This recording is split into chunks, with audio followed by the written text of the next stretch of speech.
Hey guys, take a look at these beautiful tamales. Now these are a pork tamale and they're all flavored up with a wonderful chili sauce, and then we make this beautiful masa wrapper that goes on the outside. Look, if you want to try a tamale that's going to blow your mind, this one right here. Give this a try. Hey guys, how's it going? Welcome back to Texas Cooking Today. On this episode, we're going to be making some tamales. Now, let me tell you something. Tamales are another word for absolutely divine. These things are so delicious, it's unbelievable. And we're going to be making a very common type of tamale. It's called a pork tamale. And tamales, they date way, way back. Originally, the tamale was invented more as a wartime ration. And that was because they could be carried in the field. They had their own wrapper. They didn't need to be refrigerated. They were already preserved. So we're going to make something very special, something that's historic, something that has got a taste to it, that's absolutely so wonderful that if you haven't had the real thing, you've truly missed out. And if you've ever had the real thing, you know exactly what I'm talking about. This is the recipe that's going to get you there. So I've got some fantastic ingredients here, beautiful stuff to cook with. Let's get down to what we're cooking with, and let's start making pork tamales.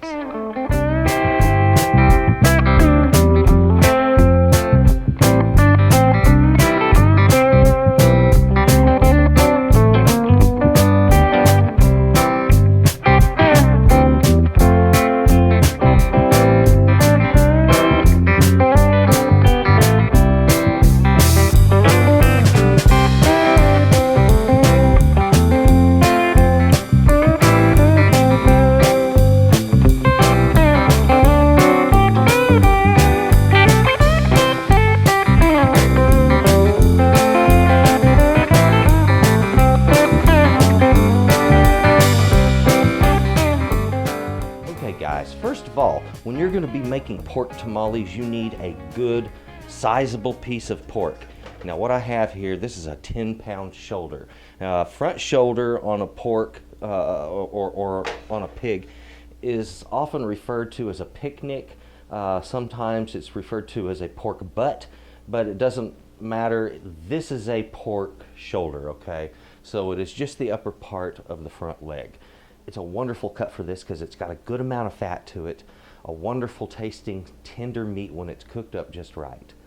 If you notice, I've already put it in a large pan. I'm going to add plenty of water to this, and I want to bring the water up almost covering it. The fat will still be sticking up. And when you're doing one of these, put that fat side on the face up, put your meat side down. That's the way you're going to want to cook this, because you want that fat to slowly render down through the meat, flavoring it and tenderizing it, making it something special. And as we braise it, we're going to be producing this fabulous tasting gravy in the pan. So this gets started first. 250 degrees.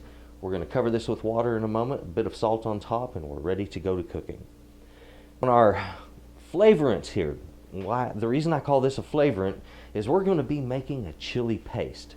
This chili paste will be used tomorrow. I said tomorrow, you heard me. This is a 2-day process. Tomorrow we'll make a chili paste or a chili sauce from the paste that we make today. And the only reason we're doing the paste today is it's just a little bit easier tomorrow to have that already ready to go.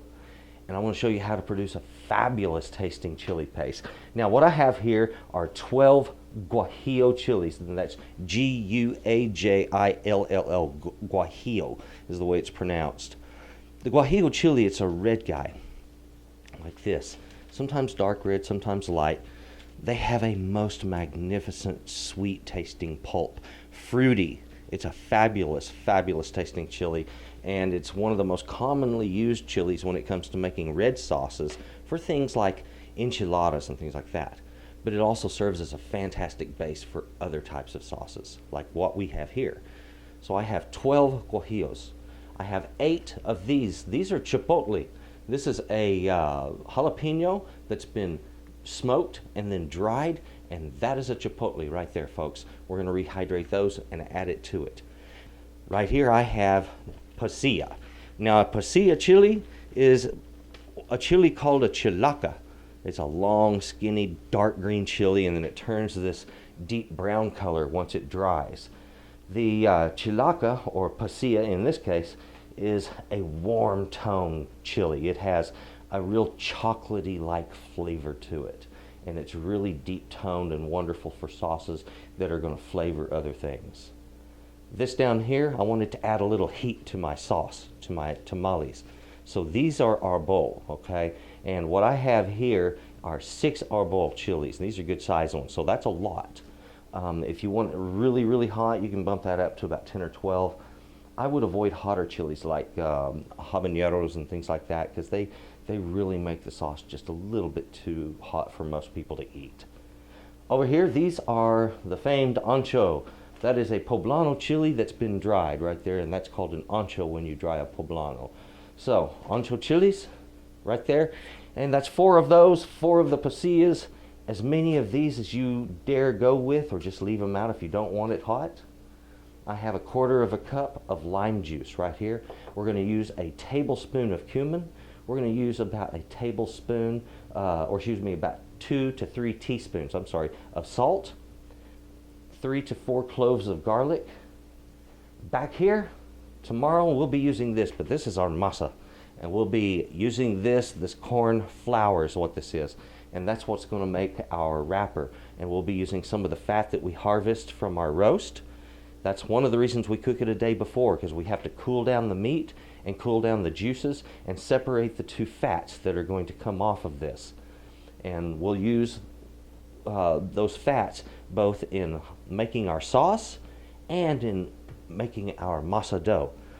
Now we have over here some corn husks.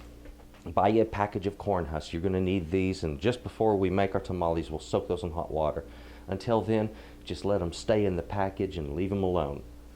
Now I'll tell you what, we got to get this guy right here filled with some water, down in the oven and cooking, because it all hinges on that one beautiful piece of meat right there.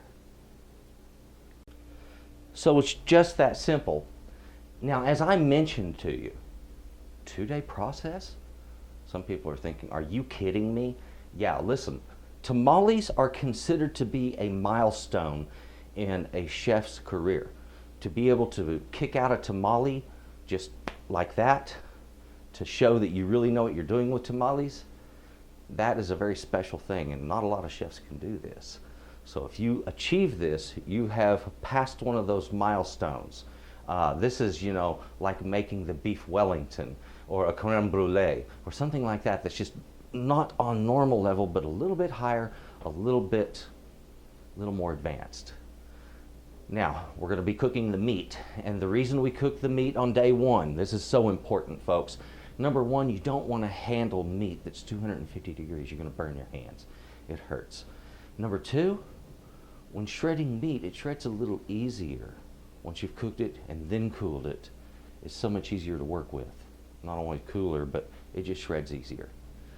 We also need to separate our fats, and I mentioned that already. There's going to be 2 kinds of primary fat that I'm looking for here. One is called gelatin, and it's going to be on the bottom. It'll remain in the water, and it makes a jello or a gelatin-like effect, and that's where gelatin's from. It's just a type of fat. All right, now the other fat that we're going to harvest is going to be that white layer that forms on top, so I have to refrigerate these fluids after we cook. And that white layer on top, that is our saturated fat, or what is called lard. And the lard is very important. The lard is what's going to help keep the masa moist when it's being steamed. Now, don't worry, that lard's going to actually cook out. It washes out into the corn husk, as well as dissipates down into the bottom of the pan when you're steaming and cooking your tamales. So, not to worry, you're not going to have real greasy food or anything like that. It's not like that. So the lard is very important. It has to be there. It flavors, number 1, but number 2, it protects and keeps things moist. And if it's done right with lard, you get a flavor and a texture that is heavenly. So we want to make a nice, fluffy, light masa. And you can't do that with anything but lard. Now, some folks will say, no, you can use vegetable shortening. Yeah, you can use vegetable shortening, but you lose that fabulous flavor that lard is going to give you, which is that kind of pork bacony like flavor. And then you're also going to have a product that just doesn't work as well. Frankly, and I've made a lot of tamales a lot of ways and used a lot of kinds of fat, but frankly, shortening simply doesn't give the same structure to the tamale, and it doesn't come out the same. It seems to really be lacking, kind of goes flat. So we're going to stick with lard on this one. I want to show you the traditional ways of making this. Let's get on with this. Guys, go ahead and make sure your oven is preheated to 250 degrees. This is my second quart of water that I've put in this pan. And if you'll notice, that water has come up to the fat but not covering it. And that's just spot on perfect.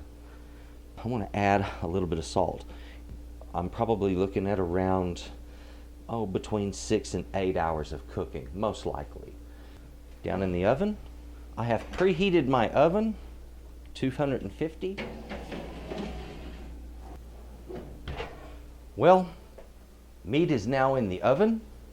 We're ready to go. I have here a bowl for us to put the chilies in order to soak them. And of course our chilies, I've cleaned up the area a little bit and made a little bit of room. All I need to do with these chilies is provide a way for moisture to get down inside of them easier. And if I take my knife and just go ahead and split these things open, that will make this so much easier. So that's exactly what I'm going to do. Just kind of lengthwise, a bit of an angle, slice down through your chilies. All right, now I'm just going to fill this till about 3/4 full with hot tap water. As hot as you can get it is good enough. If you want to boil water and pour it over this, that's perfectly fine also. All right, guys, check this out. We now have our chilies floating in hot water. They're soaking, and I'm just going to give these guys a few hours to soak and puff up. The more time they have, the better. There's no rush on this. So I'm just going to set it aside over here. Now guys, our chilies have been soaking for a few hours. Okay, in fact about 3 hours. I have taken 4 cloves of garlic and dehusked them here, as you can see. And I'm just going to very gently make some slices and drop them right down into my food mill. On these chilies, all we have to do is just kind of tear them apart. Big chunks is fine, just like this, and throw them in the food mill. If there are crowns like this or seeds, see how I just dipped that in the water, the seeds came off? I'll place all of these chilies in my food mill, and then I'm going to mill it out into a beautiful paste. I've just about got all of those chilies out of the water now. I'm just picking out the final bits and pieces. Now guys, the use of a food mill is really, really simple. You simply crank the paddle. That's it right there. This is going to take me a few minutes of milling. In fact, probably around 10 minutes maybe. And that's just not a whole lot. You might think, oh God, that's just too much work. But really, when you get right down to it, like I said, this produces a far superior chili product to putting it in a blender. And if you put it in a blender and try to work it through a sieve, you're going to find it takes about the same amount of time-wise, as this method. Occasionally, I will use a spatula to push the chilies back down into the bottom. Alright guys, now we have finished with that milling. That was about 10 minutes worth of milling. I'm going to scrape off the rest of this paste from the bottom. Look at that. That beautiful chili paste. Perfect. If you'll notice here in the bottom, we have easily 2.5 to 3 cups of a good quality chili paste. Very good quality. Good flavor. Good texture. This is what we need tomorrow to make that sauce that we're going to make. Well, the cooking is over. I cooked this one for about 5 hours, and of course it's different for every roast, so you just have to do yours your way. Now I'm going to show you how I test mine in a moment, but I want you to notice the pan that we cooked it in over here. Those are the juices that filled up that pan earlier. This is what we were going after right here, this bowl. This is so important. It's every bit as important as the meat that we cooked up. So we want every bit of what comes out of that broth. Now the meat literally falling apart. Look at this. Isn't that beautiful? That's just coming gently apart. That's what you're looking for right there. Oh, yummy. Oh, that's delicious. So anyway, we have our meat set up the way we want it. I'm going to finish cooling it off in the refrigerator. Every bit of this is going to be used. So you want to keep all of that. You want to keep all of your meat. That way tomorrow we're ready to make some of the most excellent tamales. It is now time for us to go ahead and shred out this pork. Now this is the next day. It's morning time. This roast will simply come apart in pieces at this point. Very simple. That's all you have to do is just pull those muscle groups apart. And then I want to take it and see how it breaks apart. I want to simply shred it just like that. I don't need to really cut it down. And the reason is I want these long strands. That way I get that meat fiber texture in the tamale, and that's something that I really want. I want that texture. I want it to be distinct so you know you're biting into a good chunk of pork and that it's meaty and not just something of an over-processed meal. Okay? You don't want it mealy.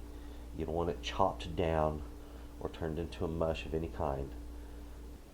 Alright, I have now filled this bowl up, which I've made enough tamales to know that that's just about right for me. And I knew this roast was going to be a little bit large. I knew I'd have a little leftover. Here's my leftovers, good cleaned up meat. And then back there, that's all of that fat that I needed to get rid of. I have this. All I need to do next is to get that sauce that we've been preparing and flavor this with it. Okay guys, now last night I placed all the drippings into this bowl and they have solidified on top there. So I've got a nice firm lard on top and a bowl to put that lard in because I'm going to separate the lard and the gelatin here. And here we have that chili paste that was made last night. Now I stored this in another container and just now put it into this pot. So we have our chili paste ready to go. I'm about to harvest this lard. Once you have this lard harvested, we're going to be putting this right down into the masa.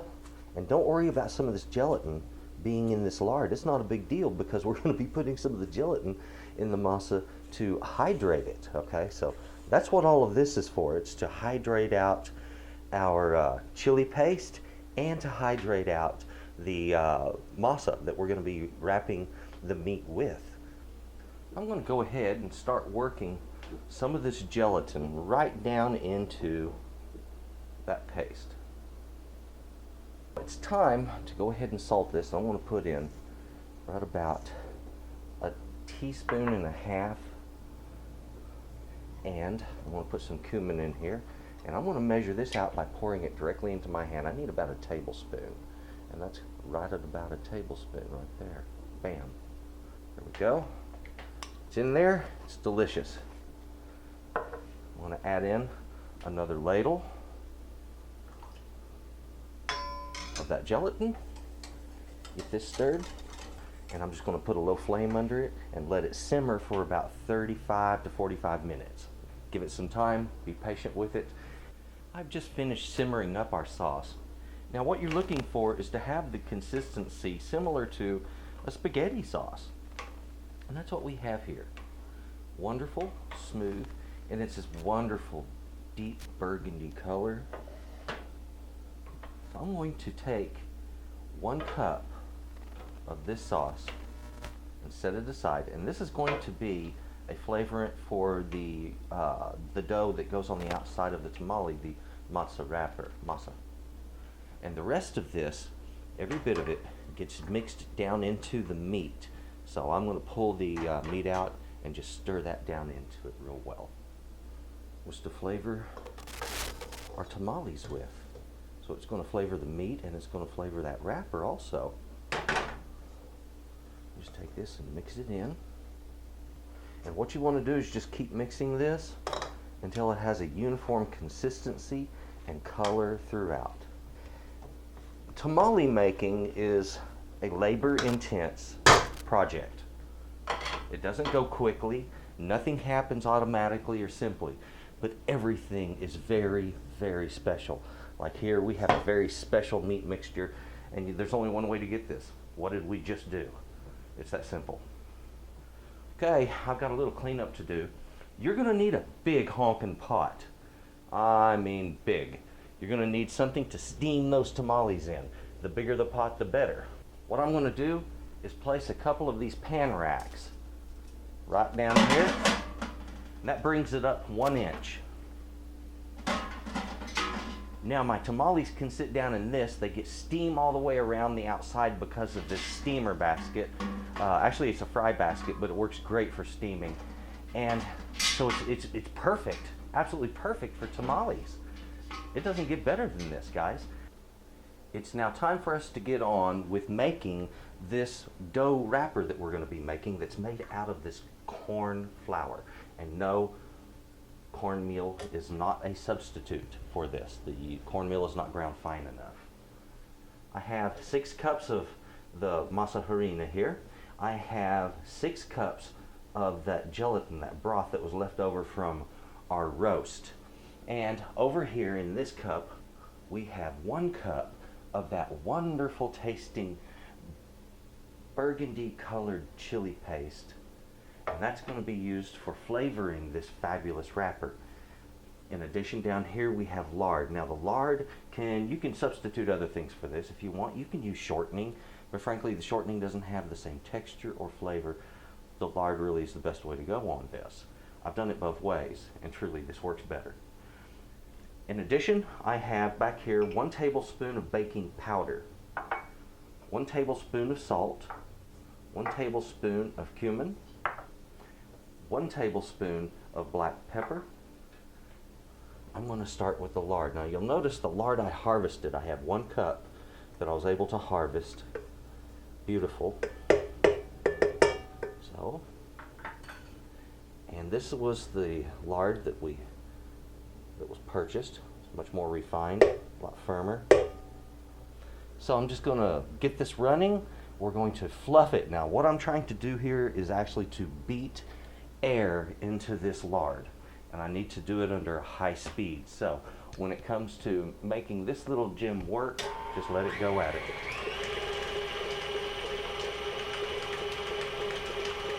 Now we need to give this a bit of time. That's exactly what we're going to do. Plenty of time for that to work. And as it gets nice and kind of light and fluffy, then I'm going to start working in the other ingredients. Alright, let's slow this down. Now you want this running at a very low speed for this next part. We're simply going to take some of that flour. Yes, I call it flour. It's not wheat flour, but it is a corn flour. I want to work it down into this a little bit. Work in a little bit of that salt. At this point, I'm going to go ahead and add in the rest of my black pepper, my cumin, and my baking powder. Now comes the fun.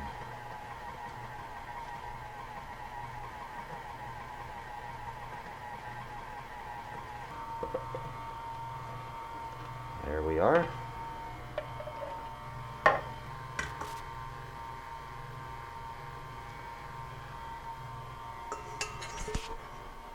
Now look at the beautiful color that we have there. It's almost a pumpkin color. And that's really good. And I don't want to crank it all the way up because it will come flying out of that bowl if I do. What it's doing is gently pulling in air and it's fluffing it again, making it lighter. Well guys, it looks like that we're all ready to do this. We have our masa ready over here and our corn husks. Down here we have that wonderful meat mixture. I've tasted that. That is so delicious. Now you're going to need anywhere from 40 to 60 husks. And no, I didn't count them out. I just pulled them out of the package and threw them right down in this pot. I'm going to take my masa mixture and gently spread it across this. Now I have an area here just slightly wider than my hand. I have a small hand too. And so it's not really big, maybe 4.5 inches this way, 5 inches this way of masa there. You don't need a huge tamale, okay? And if you're making them this size, you're going to get a good size batch. Now the wrap on a tamale and the filling on the tamale really need to be proportionate one to the other. If you've got too much masa, it's just boring. It really is. And if there's too much meat and not enough masa, the thing will just kind of fall apart as you're trying to eat it. That's not cool either. There we go. All I have to do is make sure that the dough on this side touches the dough on that side before rolling it. And if I do that, then it'll seal nice and tight. So that's all I have to do is just that right there. You see it touches, and then I can simply roll it on up. Once rolled, you want to take and fold the top. Now, if you want to fold it towards the side that just came over, that's okay, but it doesn't work as well as folding it the other way. So what I do is I bring my fingers up and just gently pinch it to push up any masa that's there, and it forms a nice base on it. And then I fold it away from the opening there, and it helps hold it closed. Another little trick that I've learned from my friends. Now let's do a good close-up of what this really looks like.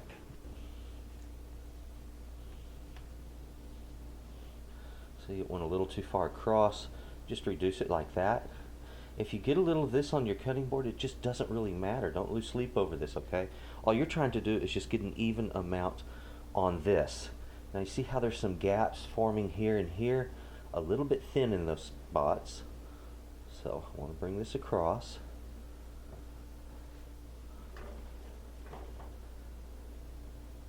Put my meat in here. Now frankly, that was a bit too much meat. There we go.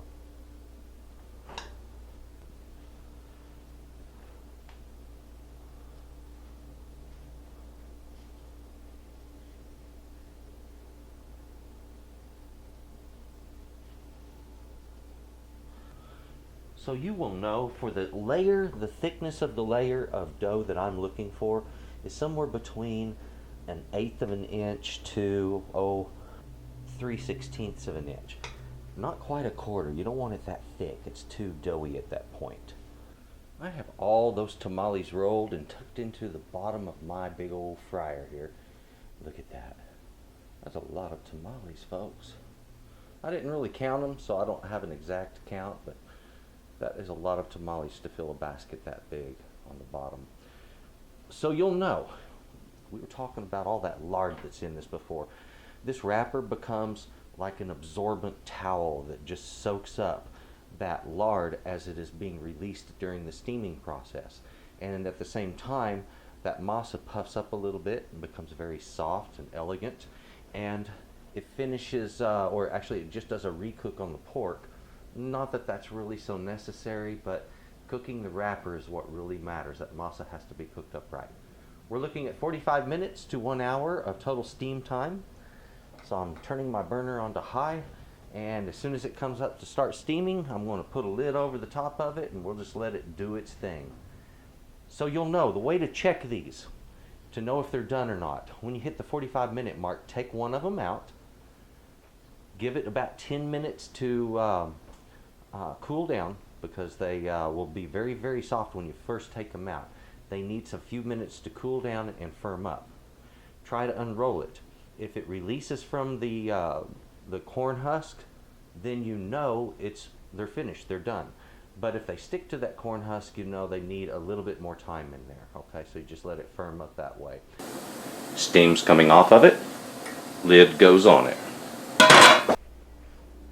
And there we have it. That's what is involved in making tamales. As you can see, it's quite a process. But what you get from it, the flavor, the texture, oh come on, that's just fantastic. Let's take one of these guys. Let's open him up here. Look at this. Right there.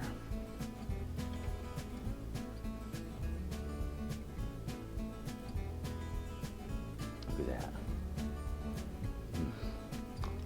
Big meaty center.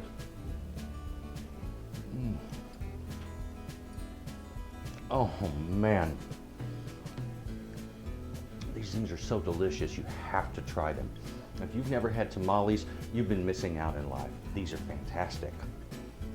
Oh man. Well, I'm going to be making a pig of myself here in just a little bit. These are absolutely fantastic, and I love it when I make tamales. It's just a rare thing, occasionally, sometimes once a year. Tell you what, thank you very much for watching Texas Cooking today. And to my subscribers, I would like to say thank you very much, guys. Thank you for subscribing. Please share my videos. Send them to someone you know. Help me to grow this audience. And thank you for watching. You folks, have a good day. Hey guys, thank you for watching Texas Cooking today. Do appreciate it. If you would, please subscribe. If you like this, just click like down there, and if you would, I would really appreciate it if you add me to your favorites. Thank you.